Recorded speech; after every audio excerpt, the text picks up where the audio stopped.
जय जिनेन्द्र। सभी को मेरा प्रणाम। आज जय जिनेन्द्र अष्टकर्म आपको भी। निवारण पूजा का हमारा दूसरा सेशन है और इस दूसरे सेशन के अंदर मैं आप सभी का स्वागत करता हूं। पिछले सेशन के अंदर हमने 8 कर्मों में से जो ज्ञानावर्णीय कर्म है उसकी पूजा को देखा था। उस ज्ञानावर्णीय कर्म में अष्ट प्रकारी पूजा के हिसाब से जो 8 ढाले आई थी उसके विभिन्न राग भी हमने जाने थे और कहीं ढालों के तो 1 2 3 नहीं पर 6 6 7 7 राग भी हमें रमेश जी ने बताए थे और बहुत ही इंटरेस्टिंग सेशन रहा था। और मुझे विश्वास है कि आज का सेशन भी बहुत ही इंटरेस्टिंग रहने वाला है। आज हम दूसरे कर्म दर्शनावर्णीय कर्म की जो पूजा है जो कि वीर विजय जी महाराज साहब ने रचना की है उसके बारे में जानने वाले हैं और उसकी भी 8 ढाले हैं और ये 8 ढालों का हम राग जानेंगे और साथ ही साथ इसके भावार्थ के बारे में भी जानेंगे। सो आज का सेशन शुरुआत करने से पहले मैं स्वागत करता हूं हमारे रमेश भाई कोठारी का जो सिरोही से हमारे साथ जुड़े जैनशाला के इस मंच के ऊपर और वर्षों के उनके अनुभव और उनकी मेहनत उनकी प्रैक्टिस को हमारे साथ साझा कर रहे हैं। तो रमेश भाई आपका स्वागत है और आज का जय सेशन चालू जिनेन्द्र। करने जी जय जिनेन्द्र। जय जिनेन्द्र। और आज का सेशन चालू करने से पहले मैं चाहता हूं कि आप थोड़ा सभी दर्शकों को दर्शनावर्णीय कर्म के स्वरूप के बारे में भी थोड़ा बताएं जी और जी जी तत्पश्चात बिल्कुल। आप एक एक ढाल लेके उसके राग रागिणियों के ऊपर आगे बढ़ सकते हैं। जैन धर्म दर्शन ने 8 कर्मों को चार चार डिवाइड किया बराबरी से कि घाती और अघाती कर्म। घाती कर्म में ज्ञानावरण और दर्शनावरण, मोहनी और अंतरय कर्म आए। ये चारों घाती, घात का मतलब होता है कि जो सर्व दिशाओं में घात करता है, यानी किसी भी जगह हमें छोड़ता नहीं है। तो इसमें ज्ञानावरण को हमने देखा, लेकिन ये एक दर्शनावरण उस सिक्के जैसा है जिसके 2 पहलू हैं। यानी कि कर्म और आत्मा का अगर संयोग ना होता तो इस संपूर्ण जगत की रचना भी नहीं होती। और ये संयोग है, अकेला कर्म कुछ नहीं कर पाएगा और अकेली आत्मा भी नहीं। लेकिन इसमें क्या कि प्रत्येक पदार्थ में सामान्य या विशेष रूप से 2 धर्म तो रहते ही हैं। अगर हम उसको सामान्य धर्म से देखें तो उसको दर्शन कहते हैं। जैसे कि आपके घर के बाहर कार आके रुकी, आपने उसको खिड़की से कार को देखा तो आप कहेंगे कि भाई देखो कार आई है, सिर्फ इतना कहेंगे। यह है सामान्य बोध दर्शन। यानी आपने उस कार को देखा और एक सहज अभिव्यक्ति की कि कार आई है। लेकिन अगर उसमें आगे की ये कार कौन सी कंपनी की है, कब बनी है, कौन सा मॉडल है और इसमें कौन सा पावर का इंजन लगा है, ये आगे का एक विशाल ज्ञान का जानना हो जाता है और यहाँ पे उसको हम ज्ञान कहते हैं। तो देखना सहज है, ज्ञान उससे आगे की जानने की वस्तु को कहेंगे। लेकिन बात यह कि सामान्य बोध से देखना भी अगर कोई कर्म आवरित करता है, आपको उसमें बांध देता है कि उसको सामान्य ढंग से नहीं। जैसे आपके पास इम्पाला कार एक जमाने में बहुत फेमस थी और आपने उसको देखा इम्पाला, लेकिन आपको लगता है कोई छकड़ा आया है, तो ये आपका दर्शनावर्णी कर्म आपको सामान्य धर्म बोध से भी दूर करता है। तो ये इस कर्म की सबसे बड़ी बात यही है कि ये कर्म हमारे देखने मात्र से बनता भी है और देखने मात्र से निर्जरा भी होती है इसकी। और सबसे बड़ी बात है कि इसके जो स्वरूप है, इसकी प्रकृतियां हैं, ये जैसे चक्षु दर्शन, अचक्षु दर्शन, अवधि दर्शन, केवल दर्शन, निद्रा निद्रा निद्रा, प्रचला प्रचला प्रचला और ठिणदी, ये 9 प्रकृतियां। इनमें सबसे डेंजर, जो सबसे घातक जो प्रकृतियां हैं वो है निद्रा के बाद आने वाली। निद्रा में जैसे कि आदमी सहज रूप से सो जाता है, सहज रूप से जागता है, तो इसका मतलब उसका कर्म बंधन नहीं है। लेकिन अगर उसको बहुत ही तकलीफ देके दुख के साथ जगाया जाता है या सुलाया जाता है तो ये कर्म उसको आवृत कर रहा है। ऐसे निद्रा निद्रा हो तो कुंभकर्ण की बात करेंगे, उसको भाले लगा लगा के उठाया जाता था, वो 6 महीने में जाके उठता था। वो 6 महीने उसके लोग प्रयास करते कि ये जाग जाए, उसमें कई तरह के वो इस्तेमाल करते, तो उसको तकलीफ देना, उसके शरीर को तकलीफ देना, तब जाके जागता था। ये निद्रा निद्रा का कर्म आवरण होता है। और प्रचला, प्रचला मतलब आदमी बैठते बैठते ही सो जाए, बैठे बैठे उसको न तो उठना पड़े, नहीं, अब बैठते आराम से सो गया, जागा तो जाग गया। निद्रा निद्रा में आदमी चलता फिरता भी सो जाता है। आप बस में सफर कर रहे हैं, ट्रेन में सफर कर रहे हैं, चल रहे हैं, खड़े हैं, तो भी आपको निद्रा आ जाएगी। और प्रचला प्रचला के बाद आता है एक सबसे डेंजर है, वो थिंदी। थिंदी को स्त्यान गृद्धि कर्म भी कहा जाता है। उसमें क्या आता है कि आदमी के सोचे हुए कुछ ऐसे शत्रु भाव या ऐसा बोध वो सो जाता है, उसमें सोने की दशा में वो जाके वो कार्य करता है। जैसे उदाहरण के लिए एक किसान था, उसको जंगल में एक हाथी ने बहुत परेशान किया, मारा पीटा। उस किसान के मन में एक विद्रोह जागा कि मैं इसको मार दूंगा, लेकिन हाथी के सामने मारने की बात उसकी कहीं काम नहीं आई। वो घर आके सो गया। सोने में उसका ये कर्म ऐसा उदय में आया कि वो उठा गया, द्वारपाल पहले द्वार बंद कर देते, उसको भी तोड़ा, इतना हैवी द्वार को, और आगे जाके हाथी को मार डाला। उसके 2 नाखून लेके, दांत लेके भी आ गया और सो गया। सुबह जब उठ के देखता है कि उसके कपड़े खून से सने हुए, ये कैसे हुआ उसको कुछ, क्योंकि ये कर्म ऐसा कि वो किया हुआ कार्य भी विस्मृत करा देता है दिमाग से। तो ये कर्म दर्शनावली, इसके अपन कई बार कहते हैं कि यार 16 साल की उम्र में इसके इतने हैवी चश्मे क्यों लग गए, इतने नंबर कैसे आ गए। ये इस दर्शनावर्णीय चक्षु दर्शन के कर्मों का, चक्षु दर्शन कर्मों का दोष होता है। ये बंद होता है तो इसका फल है, जैसे कि चक्षु दर्शन में हमारे कान जो सुनते हैं वो बराबर सुनाई नहीं देता, जो नाक सूंघने का काम करते हैं वो सूंघना बराबर नहीं हो, त्वचा हमारी स्पर्श को हमें करती है आगा कि हम स्पर्श करते तो हमें एक स्पंदन सा होता है, वो होना बंद हो जाए। इस तरह की इंद्रियों को जो भी सुख दुख होता है वो भी उसका कारण भी दर्शनावर्णी है। तो दर्शनावर्णीय कर्म का सबसे बड़ा है कि इस घाती कर्म को निर्जरा के बहुत सारे उपाय हैं। निर्जरा में सबसे बढ़िया उपाय कि आप अप्रमादी बनो, यानी सामान्य बोध से जो दर्शन जो आपको दिख रहा है उसी के अंदर भाव भी आए, तो निर्जरा बहुत जल्दी हो जाती है। इसके बाद परमात्मा की अष्ट प्रकारी पूजा के समय भी ये भाव आपके कानों में सुन रहे हैं पूजा के शब्द, और आप उस हिसाब से पूजा कर रहे हैं उस भाव को लाके, तो भी निर्जरा होती है। तो ये साधारण स्वरूप बताया, इसके ऐसे बहुत ही विशाल सागर जितना इसका जो स्वरूप है वो है, लेकिन समय के हिसाब से ये है कि दर्शनावर्णी कर्म है जिसके उदय में आने से व्यक्ति को रतौंधी भी हो सकती है, दृष्टि भी चली जाती है, कईयों के मोतियाबिंद आ जाता है, कईयों की कंजक्टिवाइटिस हो जाती है, ये सारे उस कर्म के उदय में। जैसे ये कर्म समाप्त होता है सारी चीज ठीक हो जाती है। यानी अगर मोतियाबिंद आया मतलब कैटरेक्ट आया तो उसका ऑपरेशन होकर वो बिल्कुल ठीक हो जाता है। यानी उस दरमियान जो उसने भोगा उस कर्म की निर्जरा की, कि वो कर निकला और आपका एकदम मानस बन गया, आपने जाके ऑपरेशन करा लिया, ठीक हो गए, आपकी दृष्टि पुनः लौट गई, ये उस कर्म की निर्जरा का स्वरूप हमें समझ में आ जाता है। जी जी जी रमेश भाई, जी। थैंक यू सो मच दर्शनावर्णीय कर्मों के स्वरूप के बारे में समझाने के लिए। अब मैं आपसे विनती करता हूँ कि ढालों के ऊपर हम आगे बढ़े। इसमें नील भाई ऐसे ही जैसे दूसरे कर्मों की तरह 8 ढाले ही हैं, लेकिन परमात्मा की भक्ति के स्वरूप है वो बिल्कुल डिफरेंट है। हालांकि ज्ञानावर्णी और दर्शनावर्णी कर्म की सिर्फ प्रकृतियों में भेद है, उसके जो बंद करना या उसके उपार्जना करने में कोई ज्यादा भेद नहीं है। तो हम पहली पूजा लेते हैं जो कि मतलब उसको ये कह सकते हैं कि बंधोदय सत्ता, यानी इस कर्म की सत्ता का जो बंद होता है उसकी निर्जरा के लिए पहली पूजा दी है, उसकी निवारण के लिए दी है। यानी ये बेसिक है, इंट्रोडक्टरी, कि भाई इस कर्म के आने के पहले हम अगर ये प्रयास करेंगे तो निर्जरा का हमारे एक माध्यम और मार्ग मिलता जाता है। तो हम पहली पूजा लेते हैं।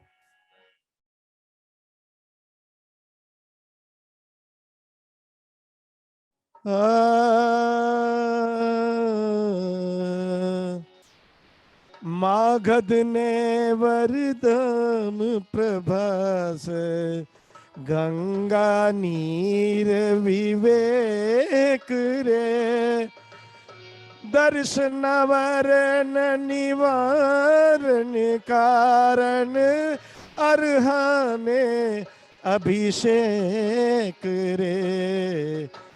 नमो रे नमो दर्शन दायक ने, नमो रे नमो दर्शन दायक ने। दर्शन दायक सी जिनवर तू, लायक ताने लाग रे। प्रीत पटंतर दोयन छाजे, जो होए साचो राग रे। ये सरल राग था। एक थोड़ा सा शास्त्रीय बेस तो नहीं कहूंगा, फिर भी रागों में अच्छा राग है, उसको मैं आपके सामने प्रस्तुत करता हूं।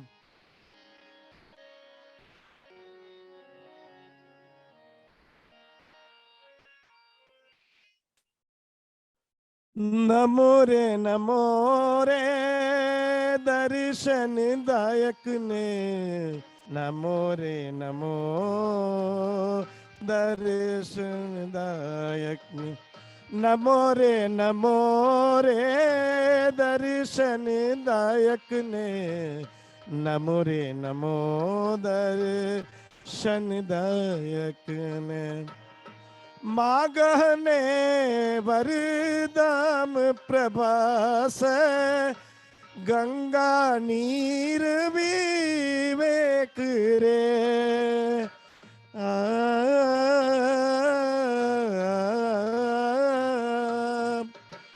दर्शन वरण निवारण कारण, अरहाने अभिषेक रे।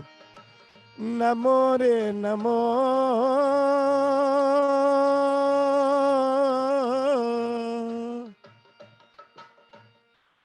इस पूजा में सबसे बढ़िया बात ये बताइए कि जैसे ये नदियां अब तो नहीं है, ये तीर्थ की नदियां थी। मागध है, वरदाम है, प्रभास है, ये सारी तीर्थ के पास बहने वाली नदियां थी। तो आज जैसे कि एक पौराणिक नदी हमारे पास गंगा यमुना ये सब पौराणिक है, सरस्वती है, और तीर्थों के पास बहने वाली नदियां भी है, जैसे अपने समेत शिखर जी के पास भी है। इन तीर्थों का जल लाकर प्रभु का पहला जो जलाभिषेक होता है, समवसरण पे विराजमान प्रभु का हम जलाभिषेक करते हैं, जल से पूजा करते हैं, वो की जाए तो शास्त्र कहता है कि दर्शनावरण कर्म का उस भाव के साथ पूर्णतः निर्जरा हो जाती है। तो कितनी बड़ी बात बताई कि अगर मिथ्यात्व की कोई तीव्र गांठ भी हो तो भी वो गांठ वहां पे खुलती जाती है, मिथ्यात्व दूर होता जाता है। और ये कर्म भी ऐसा है कि एक जो मिनिस्टर का सेक्रेटरी होता है ना, जो मिनिस्टर को मिलने नहीं देता हमसे, हम उससे रिक्वेस्ट करते कि भाई मिनिस्टर से हमारा मिलना है, हमें उनसे काम है, उन्हें उनके दर्शन करने, तो वो करने नहीं देता। इसी को ज्ञान दर्शनावरणी कर्म कहते हैं कि ये उदय में आता है तो परमात्मा से उसका साक्षात्कार होने ही नहीं देता। तो इस निर्जरा के लिए ही, यानी बंदो सत्ता, ये बंदोदय सत्ता इसी को कहते हैं कि वो इतनी जड़ जमा चुकी होती है, तो परमात्मा का जल से अभिषेक करने पर निश्चित रूप से इस कर्म की निर्जरा होती है, ऐसा शास्त्र कहता है। अब हम दूसरी पूजा पे आते हैं, जो कि चक्षु दर्शन, जिसके बारे में मैंने आपको अभी बताया कि आदमी के अच्छा होते हुए भी आंखों के प्रति कोई ना कोई ऐसा डिफेक्टिव आ जाता है, डिफेक्टिव कंजक्टिवाइटिस है, ऐसे बहुत सारी रतौंधी है, कैटरेक्ट है, इस तरह के रोग हो जाते हैं, तो वो चक्षु दर्शन, उसके लिए चक्षु दर्शन ही एक जिम्मेदार माना जाता है, वो कर्म बनना। तो हम पहले इसकी पूजा की कुछ ढाल ले लेते हैं।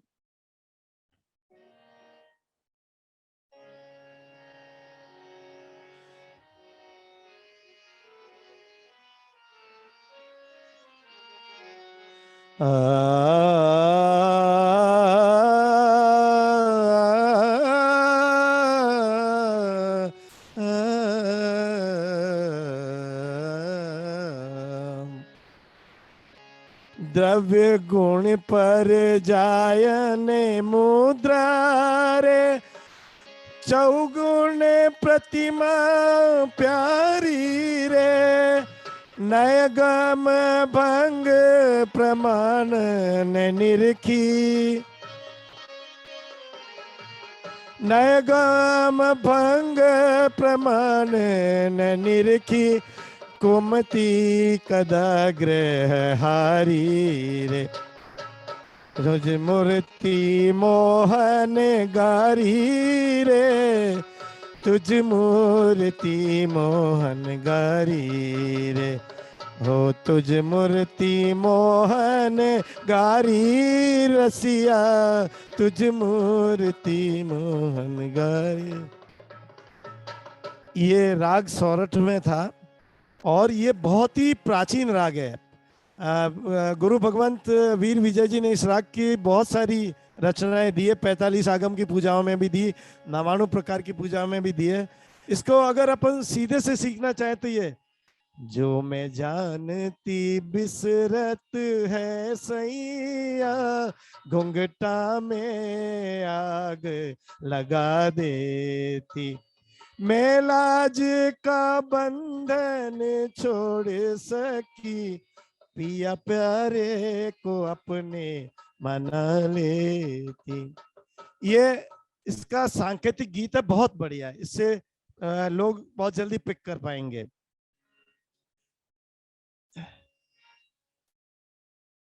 एक बहुत ही बढ़िया राग है जिसको मतलब सरल सरल भाषा से भी कोई सीख सकता है, और अगर उसको क्लासिकल में चाहे तो भी कर सकता है। अपन सरल भाषा वाला ही लेते हैं।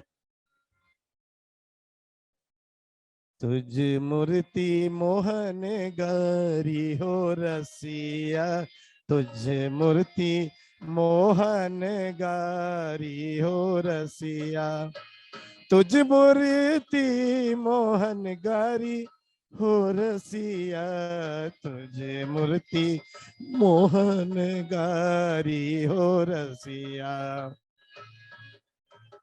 द्रव्य गुण पर जायन मुद्रा, चौगुण पड़ी माँ प्यारी हो रसिया,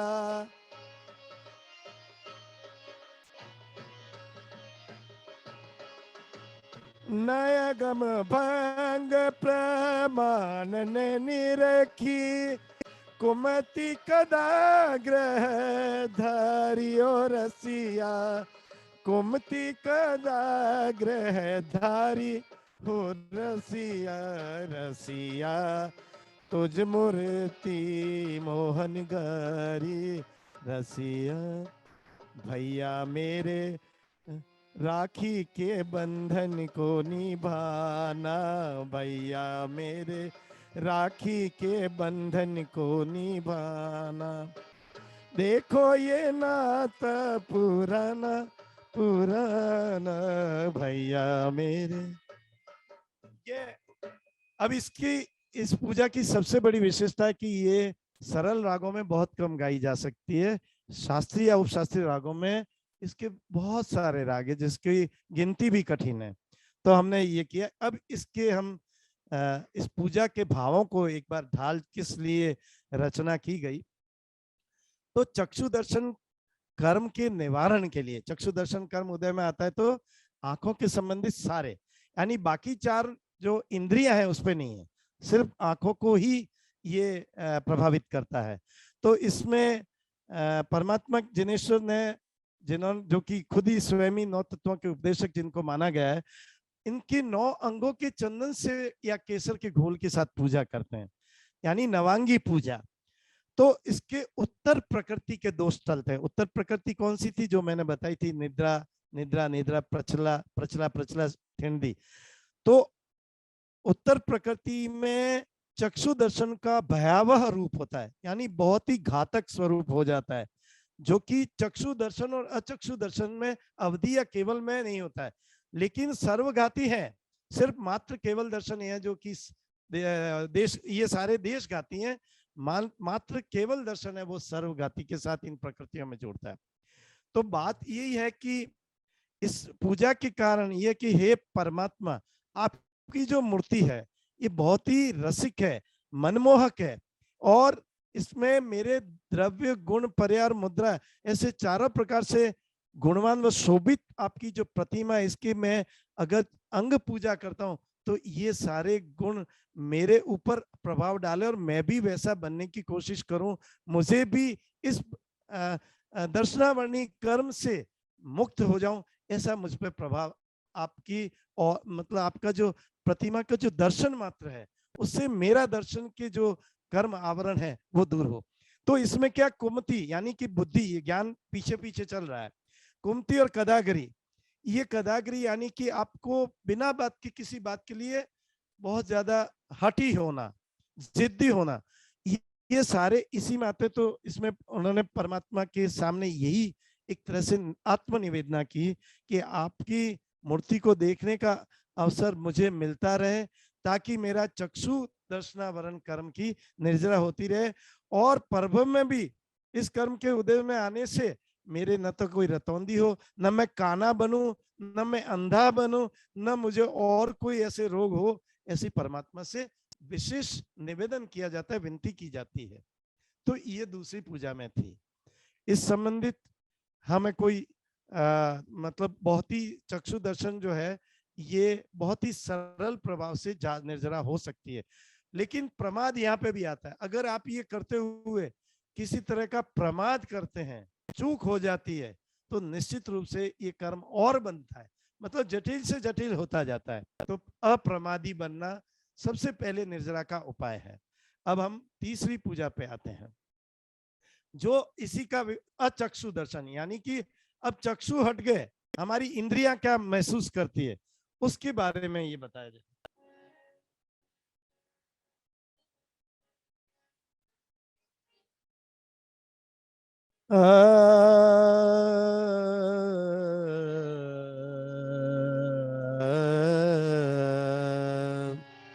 यमन राग है, बहुत ही भक्ति का राग है। माँ सरस्वती के मुख से इस राग की संरचना हुई थी।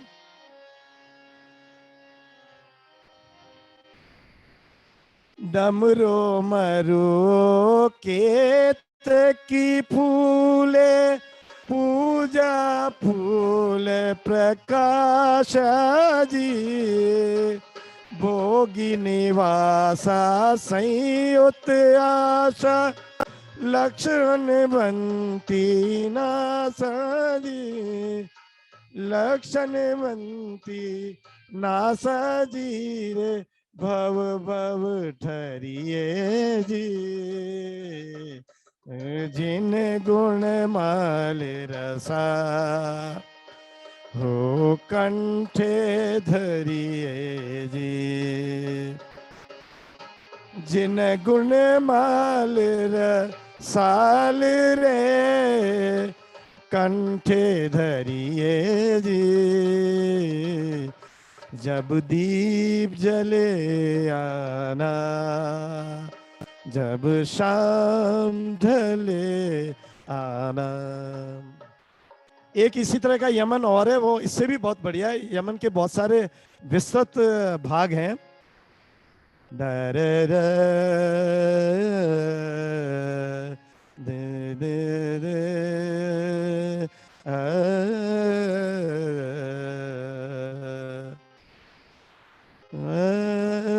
डमरो मरो केत की फूले, पूजा फूल प्रकाश,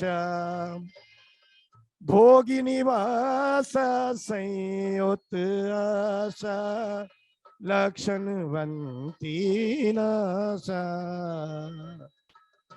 भव भव ठरिए जी, भव भव ठरिए जी, जिन गुण मल रसा,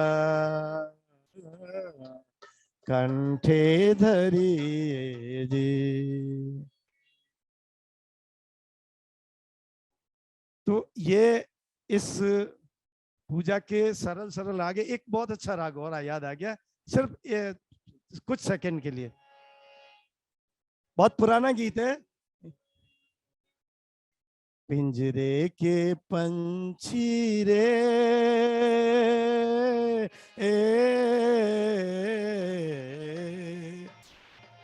तेरा दर्द न जाने को, तेरा दर्द न जाने को,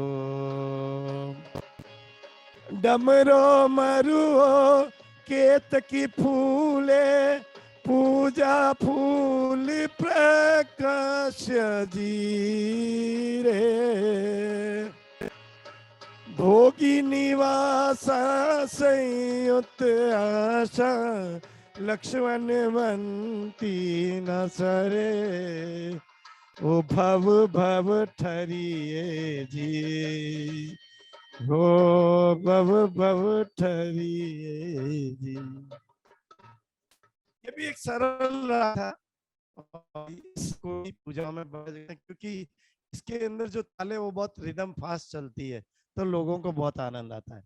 अब इस पूजा के अंदर जो कि पुष्प की पूजा है, इसमें अचक्षु दर्शन निवारण की बात कही गई। ये ढाल इसलिए भी इम्पोर्टेंट है कि इसमें फूल का सचित भाव आता है हमारे मन में।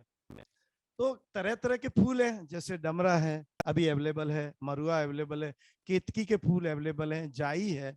ये सारे फूल जो कि मतलब एक बहुत ही जिसको कहते हैं कि अच्छी सी सुगंध देते हैं, और परमात्मा के उन सुगंधों से ऐसा अपने मन में फीलिंग होती है ऐसा कि परमात्मा इन फूलों के सुगंध से निश्चित रूप से उनकी पूजा करने से या उनके सामने संयुक्त रूप से उस फूल को चढ़ाने मात्र से परमात्मा प्रसन्न होते हैं। परमात्मा हमें उसके प्रति हमें एक जो बहुत ही भावमयी वापस उसको लौटाते हैं भाव के साथ।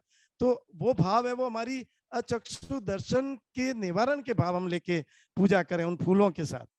तो ये सुंदर भाव कल्पना इन पुष्पों को माला में गूंथकर भी अगर भगवान के कंठ को सुशोभित करें, तो उनके गुण रूप की हम ये इच्छा करते हैं कि ये सारे गुण रूप हमारे गले में कंठ रूप में इसी माला के रूप में अपने आप आ जाए।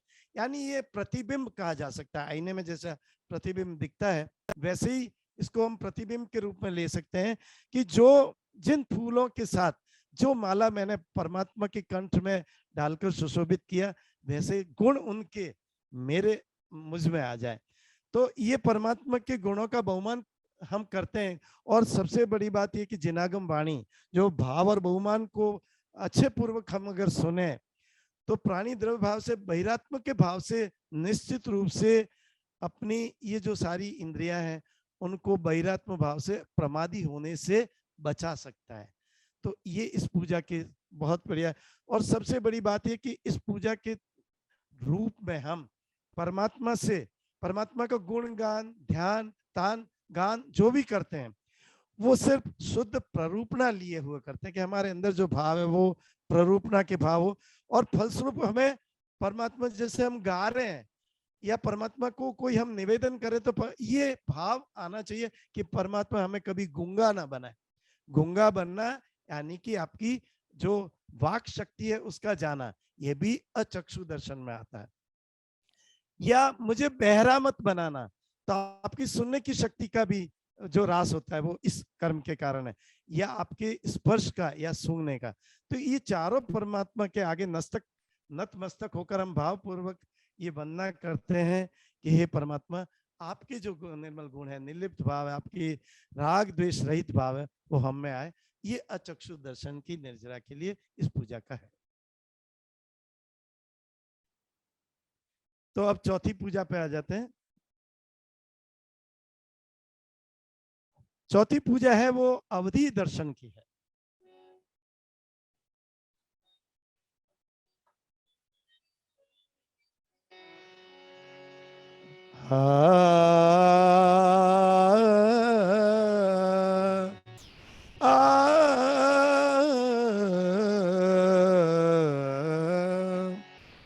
अवधि दर्शन वरण क्षय,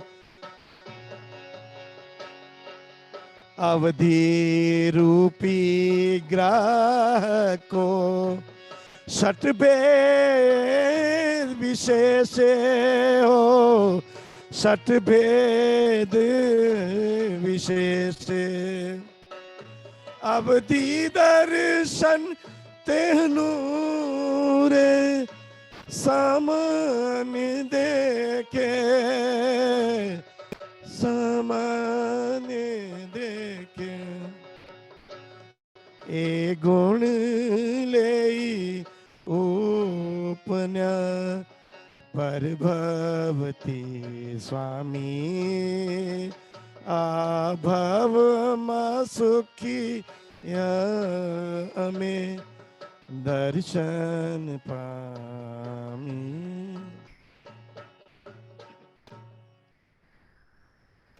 એ ગુણ લે ઉપના પર ભવતી સ્વામી આ ભાવમાં સુખી અમે तुम दर्शन पामी.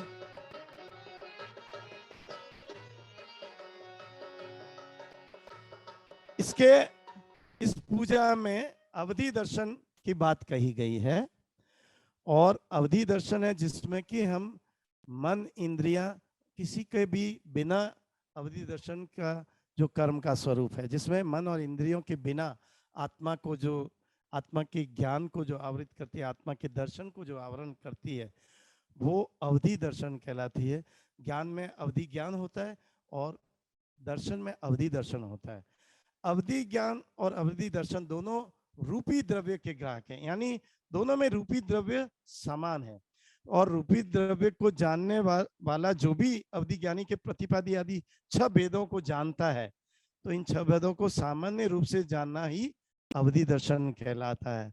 तो इसमें तीर्थंकर परमात्मा जब प्रभव में आते हैं तो ये दोनों गुण साथ लाते हैं. ऐसे गुण परमात्मा के मात्र दर्शन से सभी सुखी हो जाते हैं. ऐसा इस पूजा के अंदर आया कि अवधि रूपी ग्राहकों षट भेद विशेष है, यानी अवधि का जो रूपी द्रव्य है इसके सभी सारे भेद यानी षट भेद मतलब 6 भेद, ये जानना सामान्य रूप से जानना ही अवधि दर्शन है. जानना इतना सरल नहीं है, कठिन है, लेकिन इसको जानना ही अवधि दर्शन कहा गया है. तो ऐसे गुणायुक्त परमात्मा के मात्र दर्शन से ही हम सुखी हो जाते हैं. और सबसे बड़ी बात है कि देव और नार की गति, देव गति, त्रियंश गति, मनुष्य गति, इसके स्वभाव वाले अवधि ज्ञान व दर्शन पाते हैं और मनुष्य व त्रियंश के गुणों से परे हो जाते हैं और ये मनुष्य व त्रियंश गुण से उनकी प्राप्ति होती है. तो बात यह है कि एक मुनि भगवान थे जो कायसर के समय में अवधि उनको ज्ञान तो हुआ, लेकिन उस ज्ञान की दृष्टि से, क्यों, अवधि ज्ञानी दूर तक देख सकता है, बहुत मीलों दूर तक देख सकता है, ऐसा शास्त्र कहते हैं. तो उस ज्ञान की दृष्टि से उन्होंने शकेंद्र को अप्सरा के साथ ऐसी क्रीड़ा करते देखा कि उनका अवधि ज्ञान तुरंत नष्ट हो गया, क्योंकि देखते हुए वो परिहास में यानी मजाक में हंस और दिए, उनका अवधि ज्ञान नष्ट हो गया और ऊपर से हास्य दोष की कर्म बनना और हुई, जिसको दुर्लभ बोधि कर्म भी कहा जा सकता है. तो ऐसे हमारा जो तत्वार्थ सूत्र जो ग्रंथ है उसमें समकिति आत्मा को ही बताएगा कि उन्हीं को अवधि दर्शन होता है, अन्यथा नहीं. तो ये थी अवधि दर्शन निवारण पूजा. इस संबंधित जो बातें वो आगे इस पूजा में आती है, लेकिन क्योंकि हमने इस पूजा के सिर्फ एक ही अंतरा गाया है इसलिए आगे की बात भी वहीं तक ली है जो इस अंतरा में थी. तो अब 5वीं पूजा शुरू होती है जिसे दीपक पूजा, और ये केवल दर्शनावरण की पूजा है. नील भाई आप कुछ कहना चाहेंगे?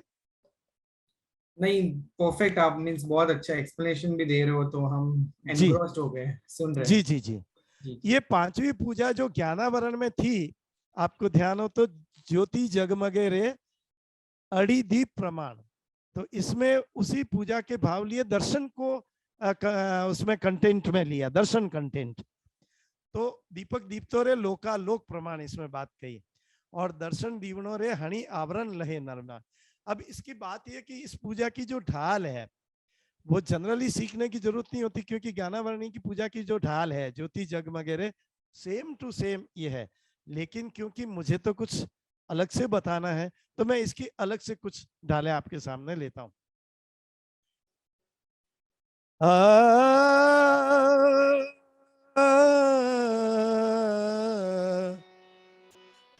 केवल दर्शनावरण नो तू प्रभु टालनहार, ज्ञान दीपक ती देखिए मोटो तुझ आधार. दीपक दीप तोरे, दीपक दीप तोरे लोक प्रमाण ज्ञान सनदी बड़ो रे हनी आवरण लहे निर्वाण। प्रसिद्ध गजल है, हमको किसके गम ने मारा, ये कहानी फिर सही, किसने तोड़ा दिल हमारा, ये कहानी फिर सही। राग दरबारी पे एक सुंदर सा था। इसके साथ साथ एक और अच्छा सा राग है।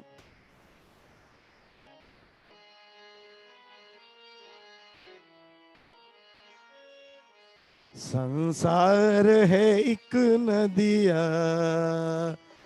हक सुख दो किनारे हैं, ना जाने कहाँ जाए हम बहते धारे। ये नील भाई शिवरंजनी का है और इसके ऊपर इसका दीपक का मेल भी है, क्योंकि शिवरंजनी रात्रि में गाई जाती है। तब पहले, आज तो अब लाइटें हो गई है, पहले दीपक जला के शिवरंजनी को गाया जाता था। तो मैंने इसको शिवरंजनी में ही लिया है। दीपक दीप तोरे लोकालोक प्रमाण, ओ दर्शन दीवड़ो रे हनी हो आवरण लहे निर्वाण। ओ दीपक दीप तो आ, आ, आ,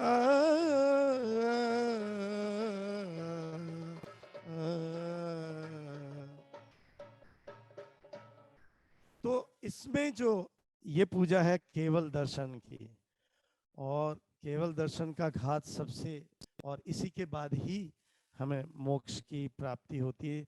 ये निर्वाण ही या सर्वज्ञता की प्राप्ति में इसी में, क्योंकि सर्वज्ञ जो होते हैं वो इस केवल दर्शन की निवारणा करने के बाद ही होते हैं।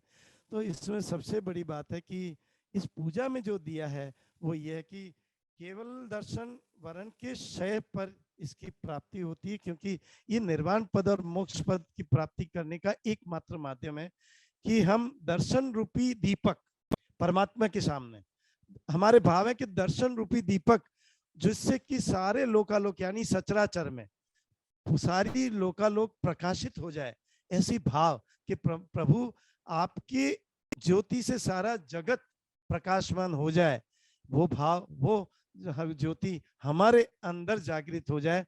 और इसको ऐसे भी मानते कि असंख्यात प्रदेश में, यानी 8 प्रदेश अनादिकाल से शायिक भाव की तरह बिल्कुल खुले पड़े हैं, उसके ऊपर कोई आवरण नहीं है, तो वो हमें भी मिले। ज्ञान प्रदेशों को देखने के हेतु ही दर्शन गुण की प्राप्ति के बिना कभी हो ही नहीं सकता, फिर वो संसार में जीव भटकता रहता है। लेकिन ये आवरण आड़े आते रहते, क्योंकि हम जन्म और मरण ले रहे हैं, हमारा जन्म हो रहा है, मरण भी हो रहा है, क्योंकि कारण है कि ये जो हमारा दर्शन वर्णी में केवल दर्शन का कर्म है, ये कभी समाप्त नहीं होता। लेकिन फिर भी होता जरूर है, ये नहीं कि असंभव है, क्योंकि नहीं होता तो हमारे सारे केवली भगवंत कभी तीर्थंकर नहीं बनते, कभी उनको केवल ज्ञान की प्राप्ति या मोक्ष की प्राप्ति नहीं होती। तो ये दीपक पूजा से केवल दर्शनावरण कर्म के लिए थी। अब हम 5 प्रकृतियां, और वो 5 प्रकृतियां हैं निद्रा। तो पहले हम निद्रा के लिए पूजा ले रहे हैं, और ये पांचों 5 प्रकृतियां निद्रा से ही संबंधित है। निद्रा के अंदर हमें क्या क्रियात्मक रूप आते हैं निद्रा करते हुए, उसका पूरा का पूरा विवरण।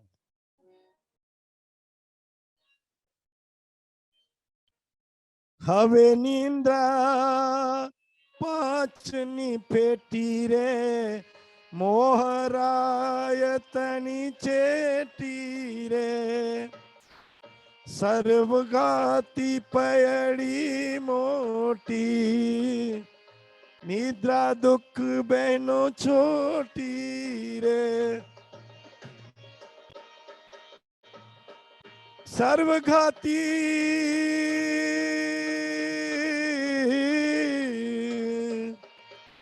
सर्वघाती पयड़ी पोटी रे निंद्रा बेगुनी छोटी रे ए बहनों जग पितरा रे नाना मोटा मुंझव्या प्राणी रे भानु दत्त पूर्वतर पड़ा रे दीप ज्योति जब जड़िया रे।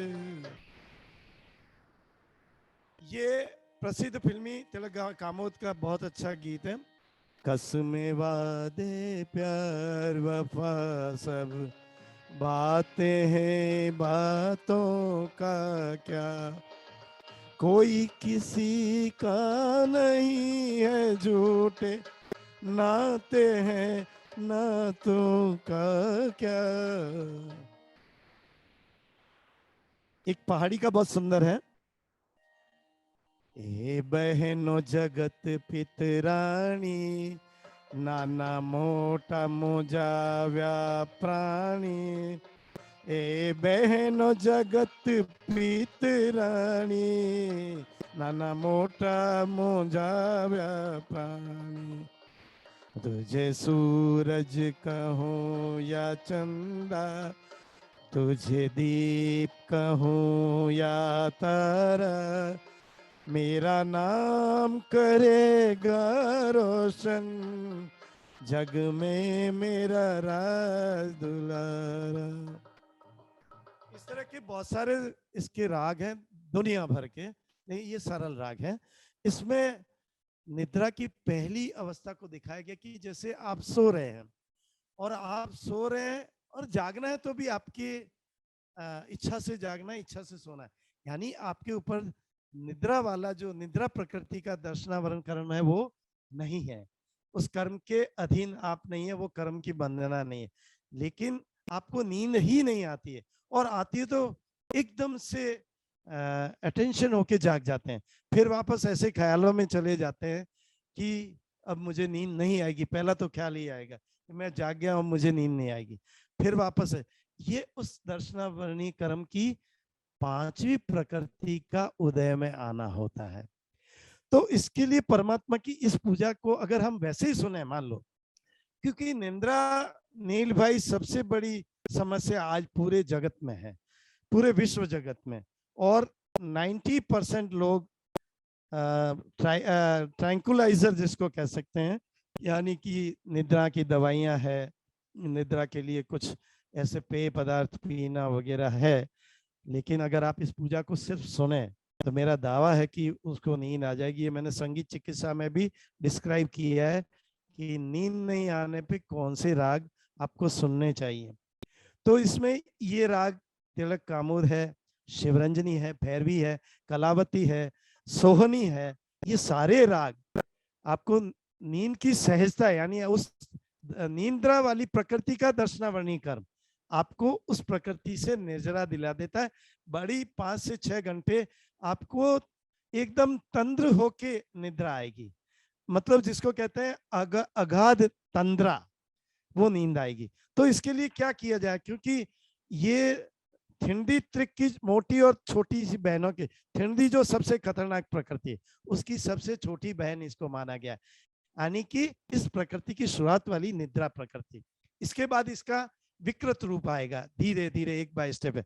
तो ये जो परमात्मा से हम जो पूजा कह रहे हैं कि ये दोनों छोटी और मोटी यानी निद्रा से लेके ठेठ थिंडी तक ये दोनों बहनें हमारे जीवन से हट जाए, हमारे इस कर्म से हमारी निर्जरा हो जाए, ये भाव लिए हुए हम परमात्मा से ये आत्मनिवेदना करते हैं। हे कि हे परमात्मा, ये बहनों जगत पितरानी रे नाना मोटा मुंझाव्या प्राणी रे, यानी कि ये दोनों एक पितरानी की तरह यानी हमारे शरीर में रानी की तरह राज करती हैं और इसने कई जीवों को अपनी चपेट में ले लिया और वो उससे हमेशा ग्रसित रहे।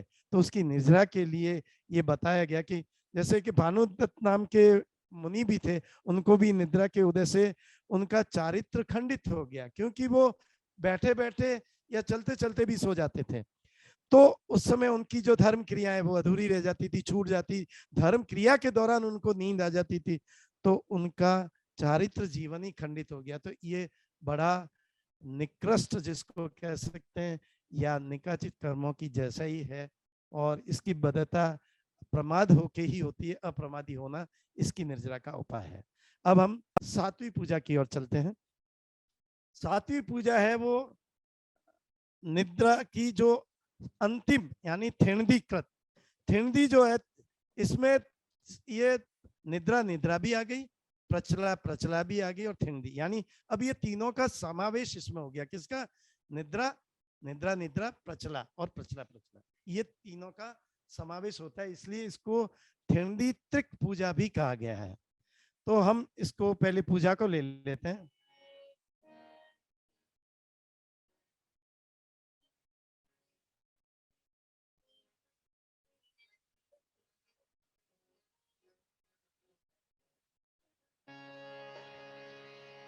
जिम जिम जिनवर पूजिए रे, तिम तिम दूजे कर्म सलोना। जिम जिम जिनवर पूजिए रे, तिम तिम दूजे कर्म सलोना। जिम जिम जिनवर पूजिए रे, तिम तिम दूजे कर्म सलोना।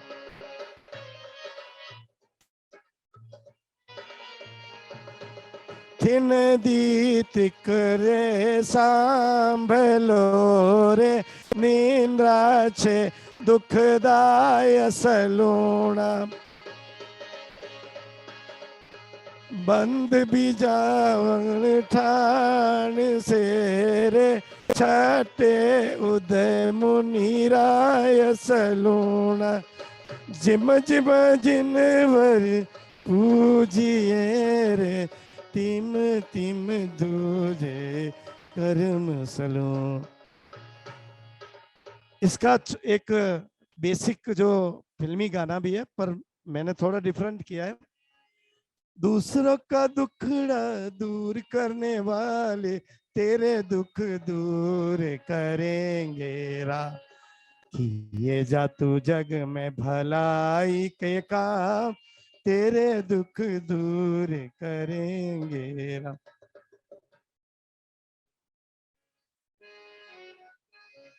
जिम जिम जिनवर पूजिए रे, तिम तिम कहो जे कर्म सलो। हो जी हो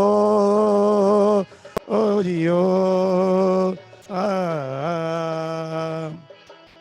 जिम जिम रे, जिम जिन जिनवर पूजिए रे, तिम तिम दूजे कर्म सलोना।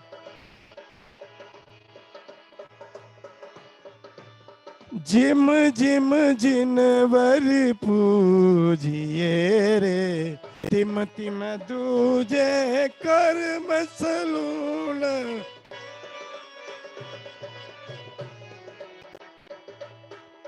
ऐसे नील भाई, इस पूजा के, मेरा आज क्या थोड़ा सा गला भी खराब है, सुबह से ही ऐसा हो रहा था, तो मैं कोशिश कर रहा हूँ कि नीचे के सुर में गाऊं। लेकिन इस पूजा के अंदर बहुत वाइड जो है एंगल्स हैं। इसको मतलब इन पूजा को जिस तरफ से भी मोड़ना चाहें रागों के अंदर, तो इस पूजा की एक ही तारीफ की इसकी शब्दों की जो संरचना है वो ऐसी बढ़िया, कहीं एक मात्रा ज्यादा नहीं, कहीं एक मात्रा कम नहीं। करीबन 200 से 250 रागों में मैंने इन पूजा को गाया है। तो कितना विशाल, कितनी सुंदर शब्द रचना होगी इसकी।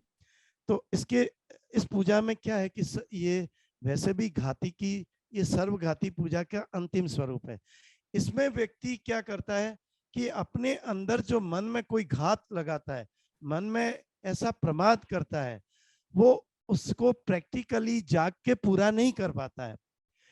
वो जब सोता है तब उसकी शक्ति जागृत होती है, और उसमें सोते सोते वो जाकर उस कार्य को संपन्न करके आ जाता है। शास्त्रों में एक उदाहरण दिया गया था कि एक किसान होता है, वो जंगल में अपनी खेती का काम करता है, एक हाथी आके उपद्रव करता है और उसको बड़ा नुकसान पहुंचाता है।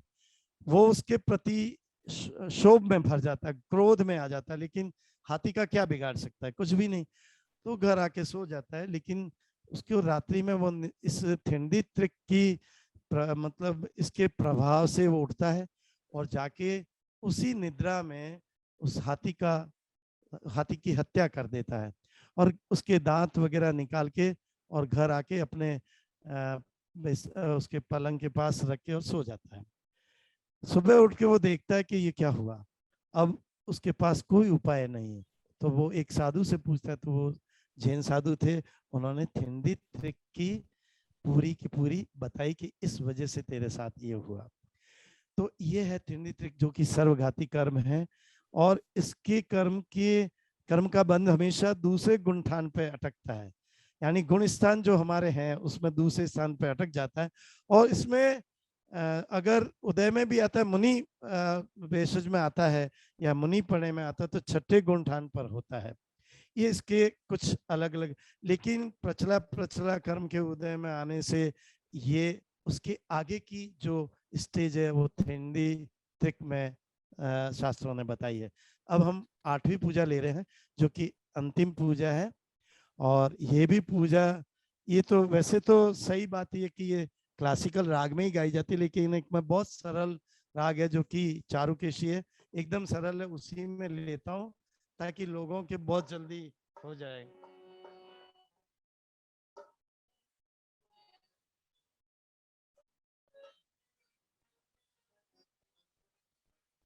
मेरा परदेसी न आया, मेरा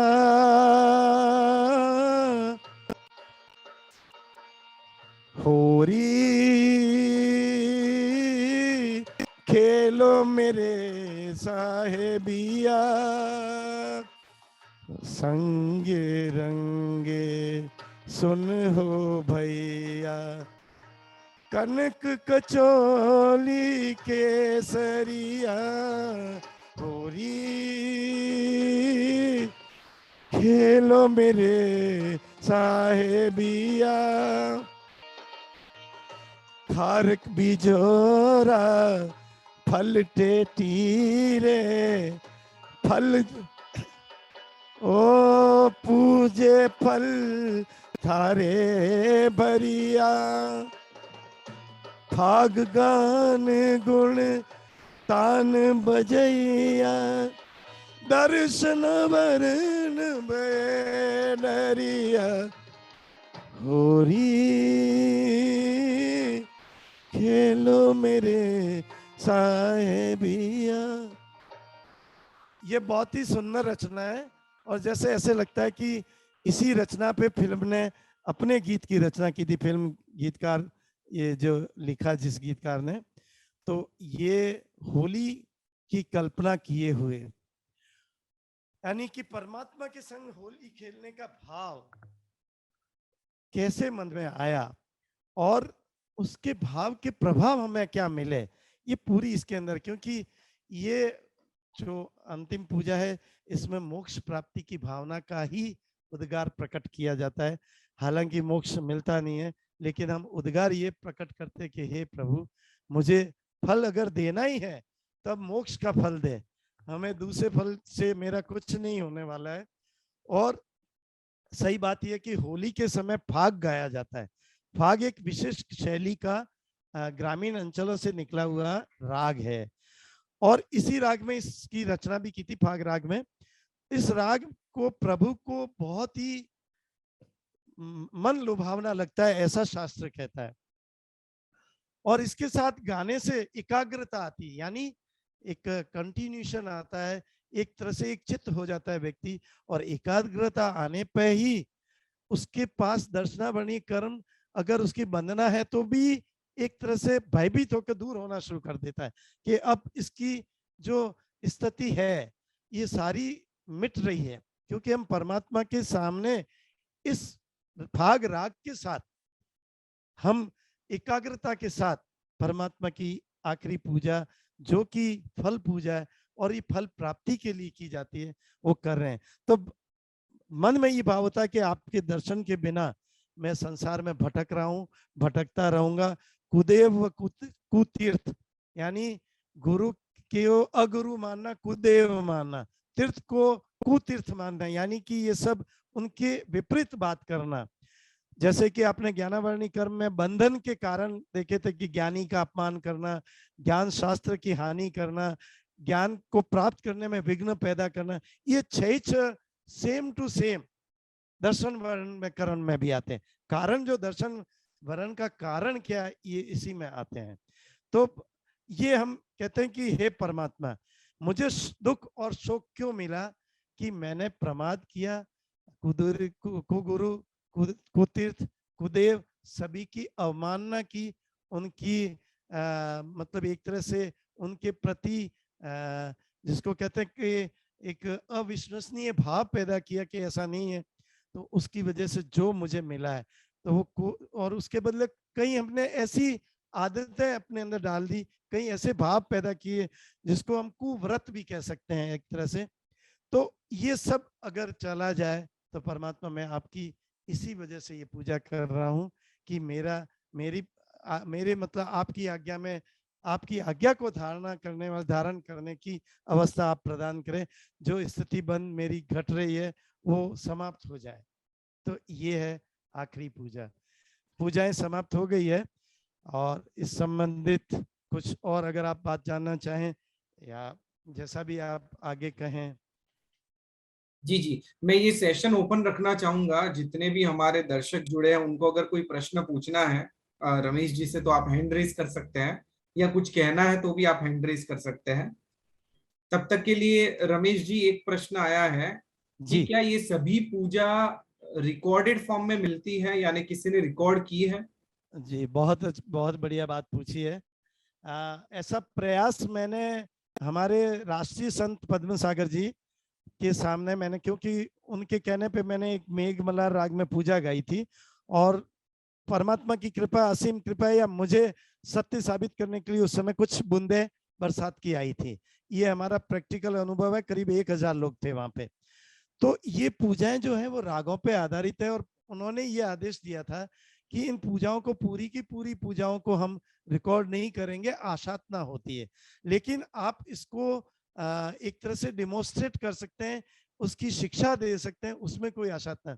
तो वो चाहें तो इसको शिक्षा रूप में हम आगे बढ़ा सकते हैं, उनको शिक्षा रूप में पूरा दिग्दर्शन भी दे सकते हैं, लेकिन इसको रिकॉर्डेड फॉर्म में किसी ने नहीं की, क्योंकि ऐसा आदेश ही नहीं। अभी अभी कुछ ऐसा मेरे जानने में आया है कि 70 भेदी पूजाओं को कईयों ने रिकॉर्ड किया है, लेकिन 70 भेदी पूजाओं को रिकॉर्ड करना इससे बड़ी आशातना का कारण बनता है। पूरी की पूरी पूजा, हाँ, उसके जैसे चारित्रिक लक्षण या चारित्रिक राग हम बता सकते हैं, तो वैसा रिकॉर्डिंग में इस सेशन के समाप्त होने के बाद जो भी आगे की पूजा आएंगी उसकी रिकॉर्डिंग की व्यवस्था करके उन सभी तक पहुंचाने की कोशिश करूंगा। उसमें उनका कोई खर्च नहीं होगा, किसी तरह का कोई आर्थिक उनको कहीं पे भी कोई प्रॉब्लम नहीं आएगी। जी जी, रमेश जी, इसी के संदर्भ में किसी का और प्रश्न आया है कि जी अशातना किस तरह लगती है, क्योंकि आजकल तो भक्तांबर जैसे महाप्रभाविक जो मंत्र स्तोत्र जी है वो भी हमें रिकॉर्डेड फॉर्म में मिलते हैं, तो इसको जी रिकॉर्ड जी करने में अशातना क्या लगेगी? जी। सिगरेट के ऊपर, पैकेट के ऊपर लिखा हुआ है कि it is injurious to the health, हर सिगरेट के पैकेट पे लगा हुआ होता है, लेकिन वो जो पढ़ने वाला वो भी सिगरेट पीता है और उसका जो नुकसान होता है वो होता ही है। अशातना मतलब कंटेम्प्ट, यानी आपने किसी की अवमानना की। जैसे दर्शन वर्णीय कर्म में एक बहुत बढ़िया बात इसी के संदर्भ में कहता हूँ कि जैसे स्थानक वासी है, हमारी दिगंबर परंपरा है, इनकी अवमानना यानी कि उनकी एक धारणा हो गई कि हमारा जो धर्म है, जो हमारी धर्म क्रियाएं हैं वो ही फाइनल है। ये भी दर्शनावरण कर्म की बंधना करता है, क्योंकि आप किसी भी आमनाओं में नहीं हो सकते। आमनाएं ही अशातना का कारण होती है। आमनाओं का मतलब एक पूर्व संचित धारणा है कि आपने एक हठगिरी होके आपने हठी होके कदाग्री होके एक आमना मान ली कि आमना है, मैंने तो मैं जो कर रहा हूँ वो ठीक है, आई एम बाइबल, तो वो आमना जो है वो दर्शनावरणीय कर्म की मानना करती है। असाधना कितनी हो रही है हमारे दैनिक जीवन में, वो उसकी कोई गिनती नहीं है। और इसीलिए शास्त्रों ने ये कहा कि आप इनसे बचना, ये प्रमादवश होती है। आप अप्रमादी बनेंगे तो आसाधना नहीं होगी। तो ये सिंपल भाषा में कंटेम्प्ट, जैसे कोर्ट की अपन अवमानना करते हैं, कोर्ट की इंसल्ट करते हैं, वो आसाधना का ही एक स्वरूप है।